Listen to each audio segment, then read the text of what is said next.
Joe Adell came in and had 2 hits, including a double in his debut against the left-handed pitcher, and the Guardians still lose to the Mets because they continue to make the same mistakes they've made all year, and if they don't clean things up, it's not going to matter who plays for this team.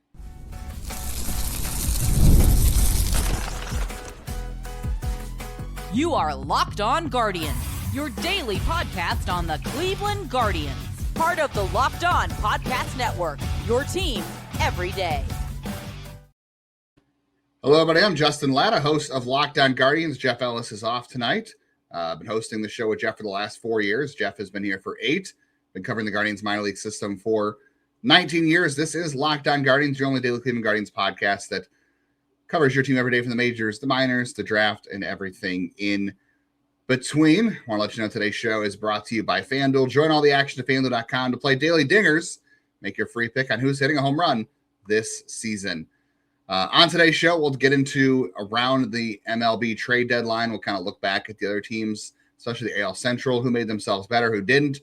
We'll compare that to what the Guardians did, although on paper, it doesn't really matter if they don't stop making mistakes. We'll take a look at the roster decisions from the fallout. Foster Griffin joining the rotation, Slade Cecconi going to the bullpen, and sending Franco Aleman on the AAA. We'll get into all that.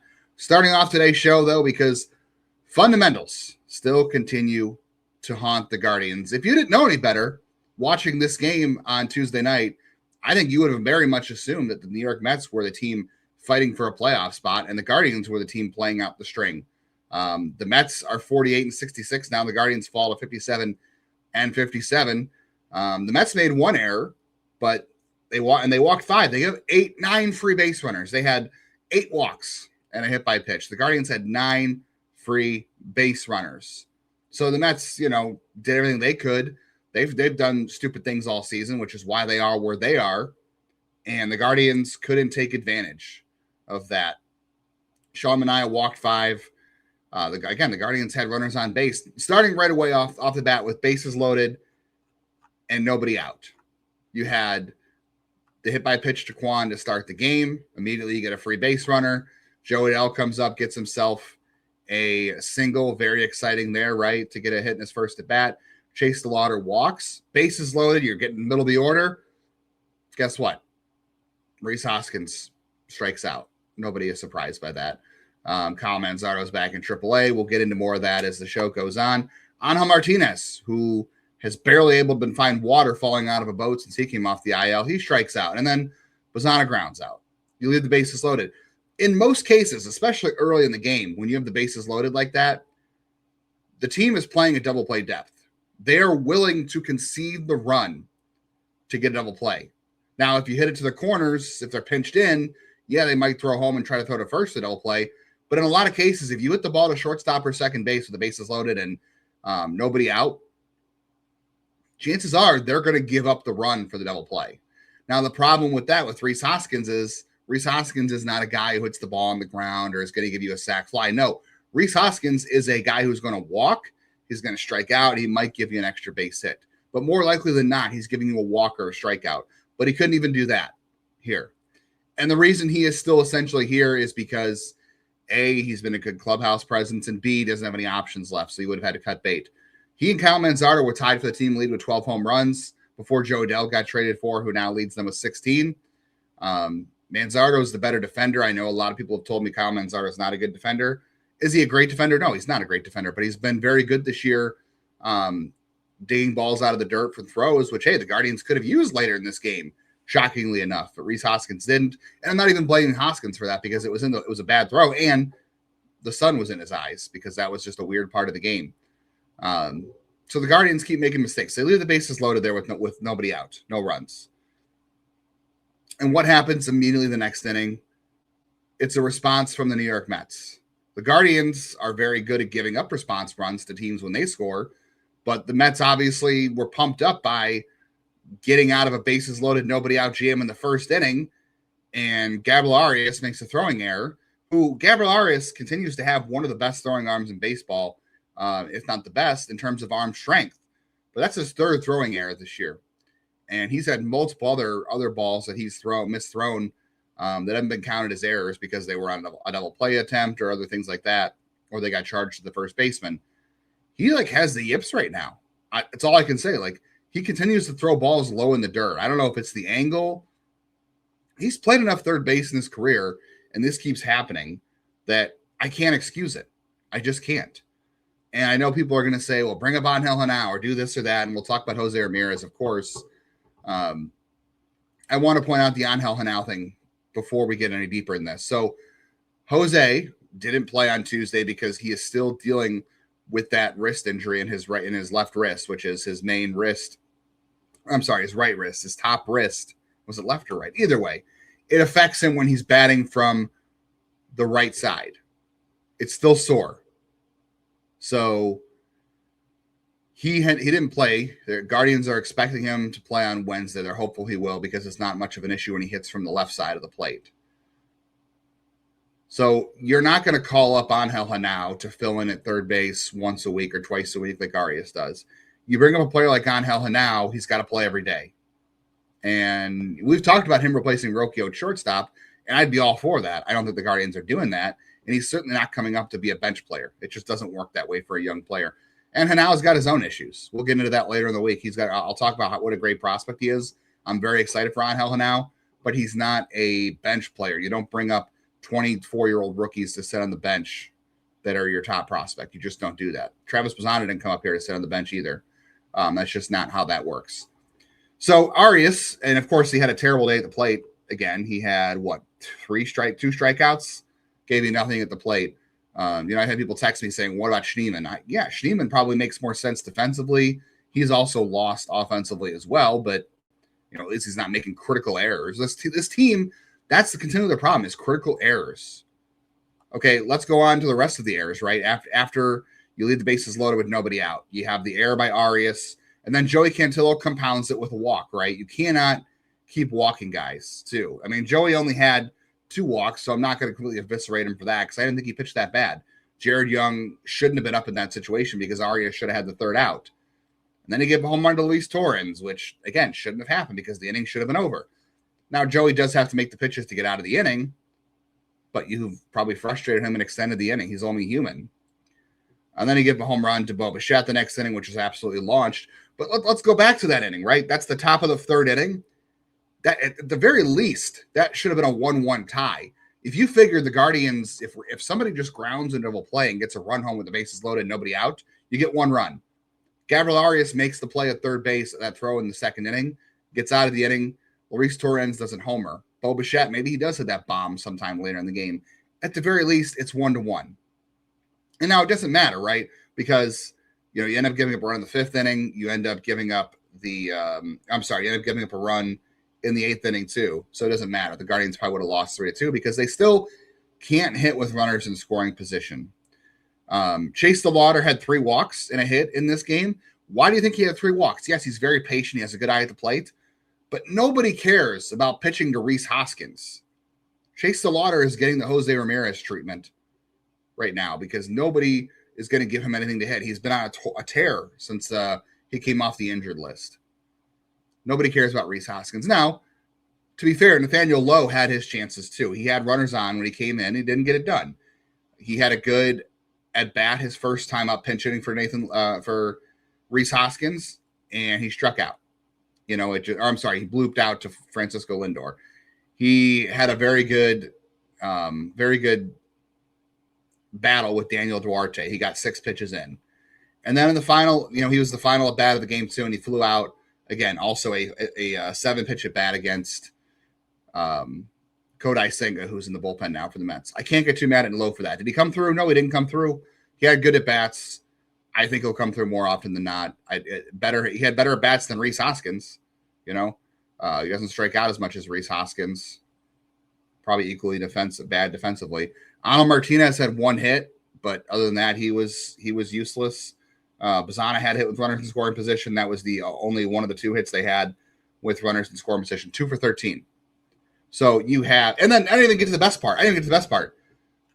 Brayan Rocchio thrown out at third base. One of the cardinal rules of baseball, going back to high school, I wouldn't say Little League because I don't think you understand this nuance at Little League, but in the 4th inning, bottom of the 4th inning, you are down 4-1. You're trying to cut into the lead. And that wasn't what inning that was, actually. Sorry, that's bottom of the second inning. You're down 3-0. You're trying to make a quick comeback, get some response runs. You get a 2-out walk from Rocchio and Quan singles, and you got Joe Adell and Chase the Lauder coming up on deck. No. Brayan Rocchio makes the third out at third base, trying to challenge Carson Bench, who's got a great arm. I don't know if the scouting report wasn't detailed enough, if he forgot it, or if you got to one of the rules of baseball that you don't make the first and third out at third base. No, he still did that. And then later in the game, he's doubled off at first base on a line drive by Stephen Kwan in the fourth inning.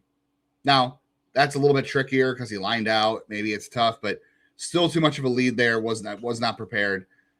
Stephen Kwan had 2 double plays on his ledger because of that too.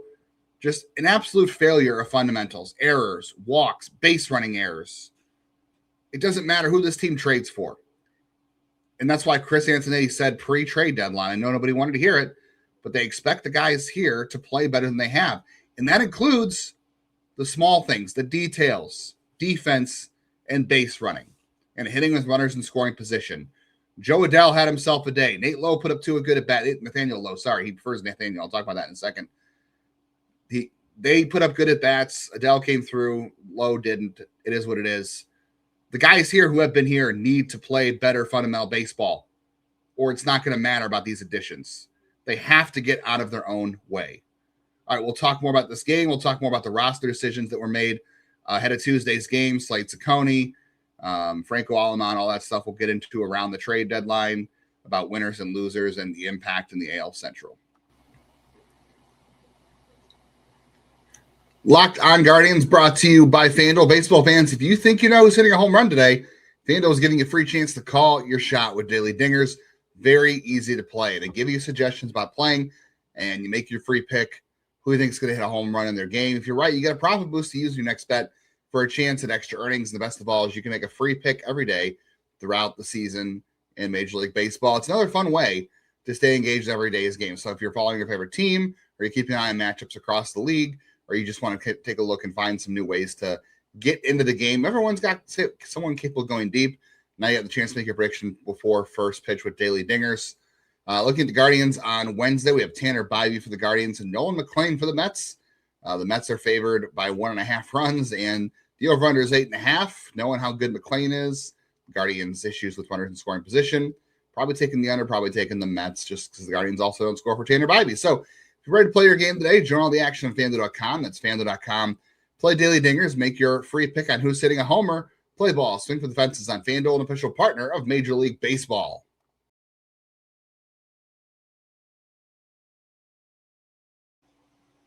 I want to thank everybody for making Locked On Guardians your first listen today and every day, wherever it is that you get podcasts.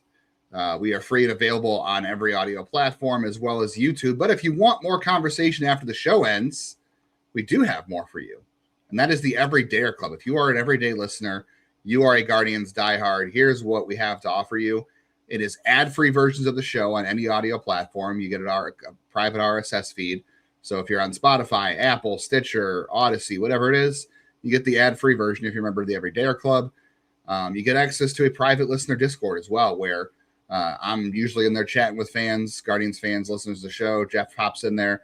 And there's also a private listener Discord for literally every single show we have on the network. So if you want to go over and see what White Sox fans or Tigers fans or Cavs fans or Browns fans, I guess, I don't know why you subject yourself to that on top of the frustration of the Guardians, but you can go do that on the Everydayer Club. And new signups also will get the insider text group too. So you can get messages sent right to your phone whenever we get news, information, insights. That also goes right to your phone as well. And then usually once a month we do insider chats where we'll do a Google Meetup and everybody can just jump on and we can just talk ball and have a good time. So check the link in the show notes. Go to lockedonguardians.supercast.com for much, much more. All right. A couple more wrap-ups on the show here, at least in terms of the game overall. Joey Cantillo struggled a little bit. You know, he, after that error by Arias, he did kind of come unraveled. He had a hard time finding the strike zone, which led to that home run. He didn't get out of it. But overall, like, it wasn't a terrible performance. I mean, if you get him out of that inning without giving up the home run and the error because of the error, it's 2 earned runs, 5 innings, and he had to make extra pitches because of that error and the extra at bats he had to go. I will say though, his fastball velocity was down at points, and I do think part of bringing in Foster Griffin had to do with hedging their bets against this rotation and kind of hitting their limits. I mean, Joey Cantillo is now pitched the most innings he's ever pitched in his career. Parker Messick will be up against that very soon. Cantillo is having a great curveball right now. He's had a great run of that curveball recently. It's been really good for him. The changeup has been a little bit less effective for him. He's had a hard time, I think, spotting. And actually, he only had 2 whiffs on it tonight, but he had 5 called strikes, so not bad. Fastball has been a big problem for him, though, and the velocity was down. So I think that's, another big role. I think if you're looking way, way ahead, September playoffs, if we want to get that far in front, I could see Foster Griffin being that 4th starter behind Messick, Gavin, and Tanner, and putting Cantillo in the bullpen where Slade Cecconi was. So let's get into that decision marker too. So the Guardians gave the news to Slade Cecconi that he was going to go to the bullpen to be replaced by Foster Griffin, and he came out and he was really good about taking the news, and he said he knew it was coming as soon as the trade happened. He knew he was the guy who was going to be going to the bullpen.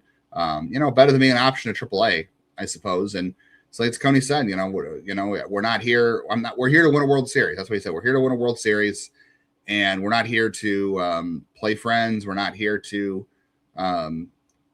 protect somebody's feelings. And he's going to do whatever it takes to make the ball club better and do his part. And to his credit, he did it. He did his part on in this game, following up from Joey Cantillo. The silver lining of this game is that Slade Cecconi did go to the bullpen, and he had a good first 2 innings, 6 up, 6 down, or at least it seemed that way. I know he struck out the side in his 2nd inning of work.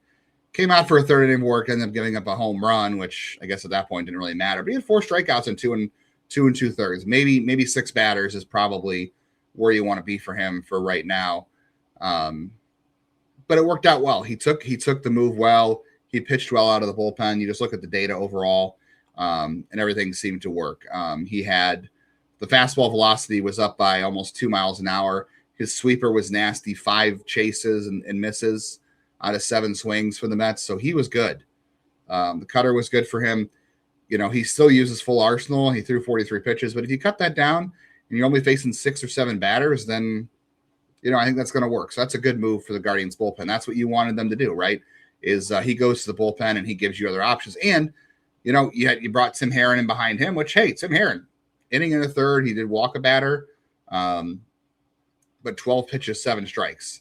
That's the kind of Tim Herrin this team needs. The Guardians need both Herrin and Sabrowski to be better.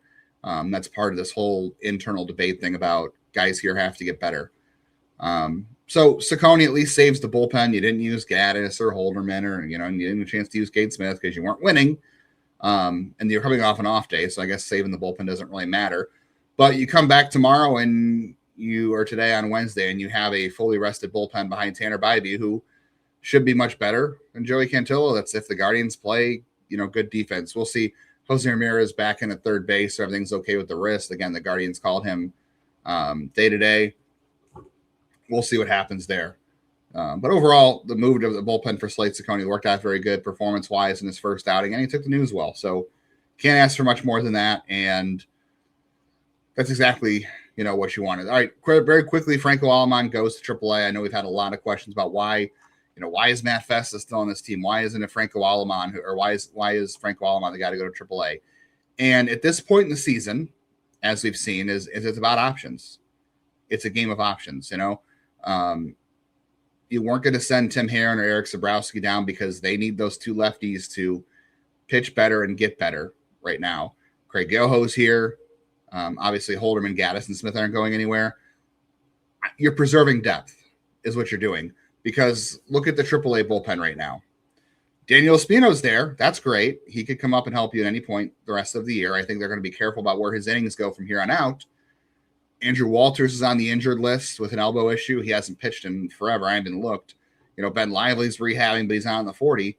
Daniel Espino is the only reliever in AAA on the 40-man roster, and he is the only guy down there that you want to call up. Trust me. The rest of that bullpen in Columbus, Steven Perez, I do like him a little bit. He ain't it. Alaska Avenue, they just signed Ryan Baricki, who's a lefty, who's been a journeyman.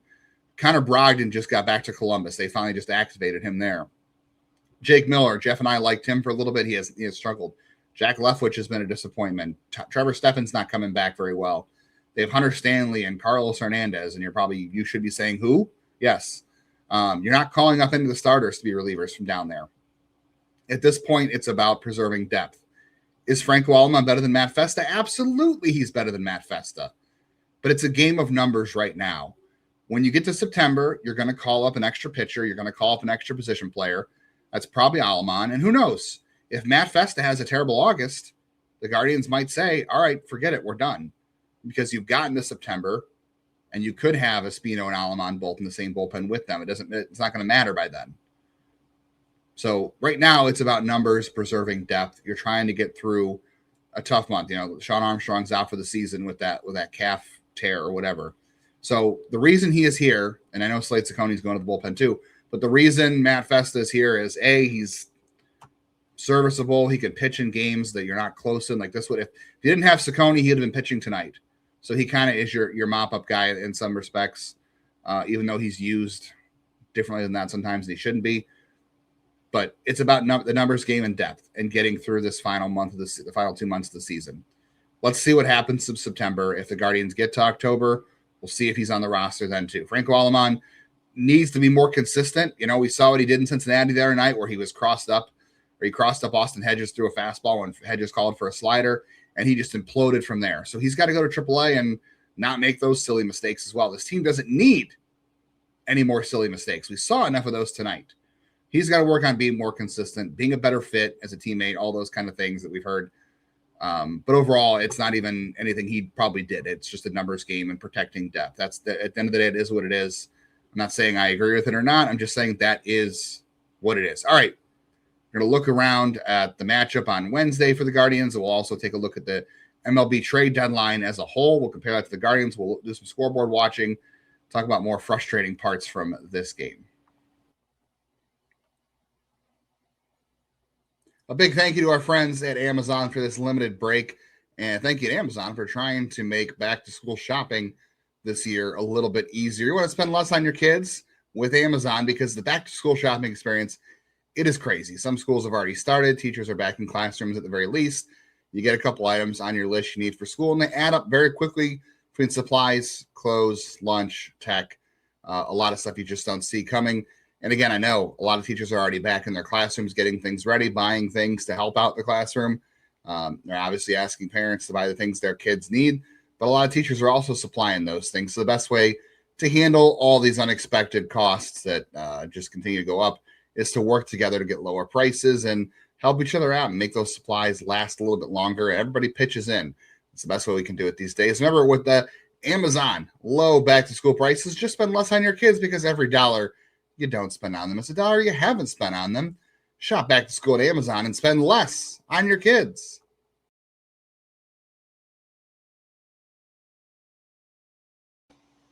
As always, we've put a lot of content out. We are here every single day doing our normal 30-minute podcast, talking Guardians with you, but we did a whole lot more than that last week, right? We had the Craig Yoho Brewers trade reaction Saturday. We had our normal show Monday. Jeff did a quick 15-minute bonus on Monday of the Joe Adell trade. We did 3 hours of trade deadline coverage live on Monday, 4 o'clock to 7 o'clock Eastern. And then Jeff and I both had quick reaction videos to every single trade. So you keep up to all things Guardians by subscribing on YouTube, hitting the bell. You would have gotten notifications for every single one of those videos. And if you auto-download all your favorite audio platforms as well, you keep the show in your feed. So that's, I think I put the Saturday Craig Yoho trade Brewers reaction up as a podcast. I don't know if Jeff put the Joe Adell one up, but everything's always out there too. So make sure you are doing all those things to support the show and staying informed. I know I had someone, I need to go look at this. Jordan Myers today messaged us. Appreciate you, Jordan Myers. Said you and Jeff called Aleman going to AAA for this move for Foster Griffin joining the rotation. Thanks for helping me sound smart at work. Well, I can't guarantee we're always going to help you sound smarter, but that is our goal here. just sharing kind of what we ingest from the team and what we watch and what we hear, those kind of things. So that's our goal. I can't always say we're going to reach our goal because, the Guardians' goal overnight is to win the game and win the World Series. And they don't always reach it too. But I feel like we make few less fundamental errors here. I had a mic issue the other day. I didn't realize my mic was picking up from my computer, not my mic here. And I sound like I was underwater for 2 minutes. So I apologize for that. But we do make mistakes. We're all human, but we try to limit those. And hey, ours aren't quite as costly as the Guardians ones, right? I want to dive into something in the minor leagues too. At least we'll start doing more minor league deep dives now that the trade deadline's over and we're focused on the team. Speaking of Daniel Espino, he pitched tonight in Columbus. In Syracuse, I should say. He had a scoreless inning with 2 strikeouts. He averaged 97.4 at the fastball, had 2 whiffs. So he was good tonight down in Columbus. And I know Angel Genao hit 2 home runs. So that was what everybody was saying about, replace Arias. Genao hit the ball hard tonight, which is really good. He had a 107-mile-an-hour home run and a 105-mile-an-hour home run. And the second home run he hit was 428 feet. That was impressive. And we want to see Genao get the ball in the air more because right now, the couple things that are holding Angel Genao back are being more consistent on defense. It was a fielding error. It was, like I said, it was his 11th error.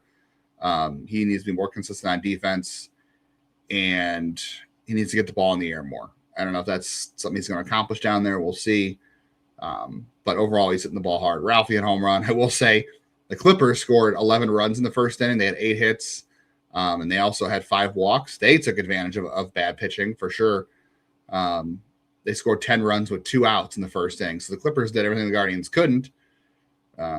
They scored 5 runs after that. Heck, Akron scored 17 runs on Tuesday too. Not as exciting as a lineup, but keeping an eye on the roster situation in Columbus is going to be interesting in terms of how they make things work between Manzardo, Fry, Schneemann, Engel, Genao, Velasquez, Huff, Watson, Rosario. They've got a lot of guys to play, plus Perkins is there. So keeping an eye on the roster situation down there is going to be quite a thing to watch overall. But yeah, we want to hit the break sometimes on some of these minor league things because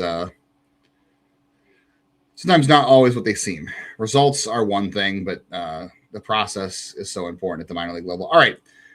Disappointing night for the Guardians overall because right now, as I'm recording this, the Red Sox are up 14-2 on the White Sox, and the Twins are losing 5-1.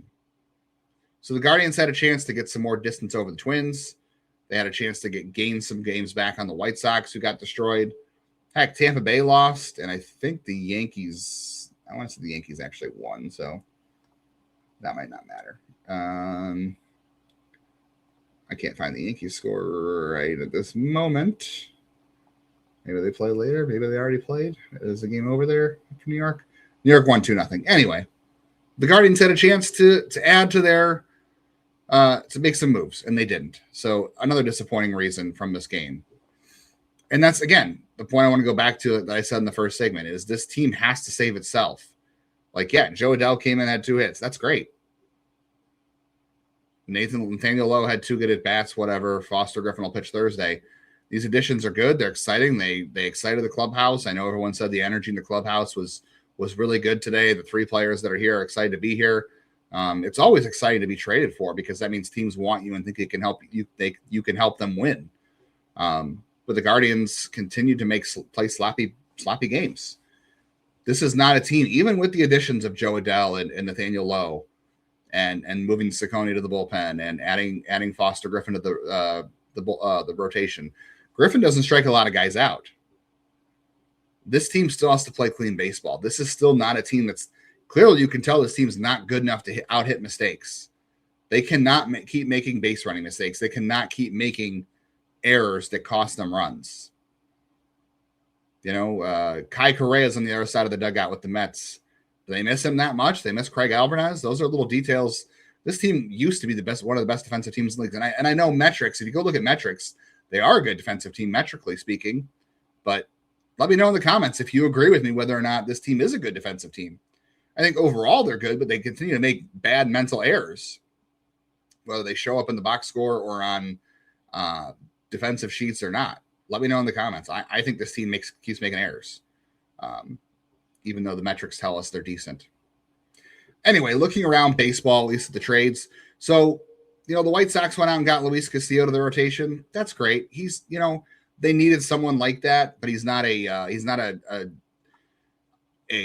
huge move the needle move at this point. Luis Castillo is a very middling starter, back end starter at best. I don't think that jolts the rotation. Like Davis Martin, who's been their ace this year, he's the guy who's getting shelled tonight by the Red Sox, who, by the way, don't have Adley Rutschman in their lineup yet, and obviously Curtis Mead is hurt too. So their big trade deadline additions have not really been there to help them yet, and they're shelling Davis Martin. That's a team that's really helped themselves. The Red Sox internally turned things around. Their players stepped up, got it done. So I don't really believe the White Sox rotation's that good. Now they added Huascar Brosabon, who should be a good addition to that bullpen. They dumped Sir Anthony Dominguez. Maybe that's an addition by subtraction. Moved Eric Fetty to the bullpen. Maybe he'll help out there. Maybe they're going to call up Hagen Smith. I don't know. But the White Sox did nothing to me to separate themselves. Like Brenton Doyle, bench player, fine, whatever. Tristan Peters is better, but Tristan Peters is running a BABIP that he'll never run again. I don't think the White Sox, they got Joey Bart, but it's because Kyle Teal's out again. So don't get me wrong, the White Sox, I think at this point they're going to make the playoffs. They're a good team. But I don't think the trade deadline really did much to separate them. The Twins, same thing with the Twins, right? They went out and got Dean Kramer, who by every metric I could find was awful. Stuff Plus doesn't like his numbers. He walks a lot of guys. He gives up hits. To me, that doesn't really help the rotation. Connor Prelip has been struggling in the rotation. Taj Bradley's great. Joe Ryan's great. Bailey Over's solid. Jeff Hoffman was a good addition. They got AJ Minter. I will say the Twins definitely improved their bullpen, so that's something to watch for. That is a good lineup that's hitting well this year. They didn't help the rotation as far as I'm concerned, but they helped their bullpen, which is something. And the Guardians, I want to be honest, I think the Guardians, everybody's saying the Guardians are the best trade deadline. I think they did. And I think everyone's asking about whether or not, are they all in for 26? Is that the whole plan here?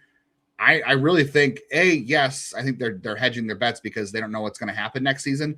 But, I also think that the reason they made those trades is not just because of next season being a question mark, but because they got players back that can help them. And they didn't have to give up much to do it. The prices made sense for them to make those trades. So whether or not 2027 happens, I don't think it matters. The trades that they made sense. They didn't have to give up anything that hurts them in a big way. So I don't think that really matters. The Yankees got Luis Garcia. That's a good trade for them. They dumped a few guys out of the bullpen that were struggling, but they didn't add a catcher. They didn't add a reliever to the bullpen. So I don't think the Yankees got better. They're going to try to get healthier. The Red Sox obviously got better. The Astros, they picked up a nice outfielder in Dalton Varsho. He's not a world beater, though. The Mariners got Taylor Ward. That's good. They got better.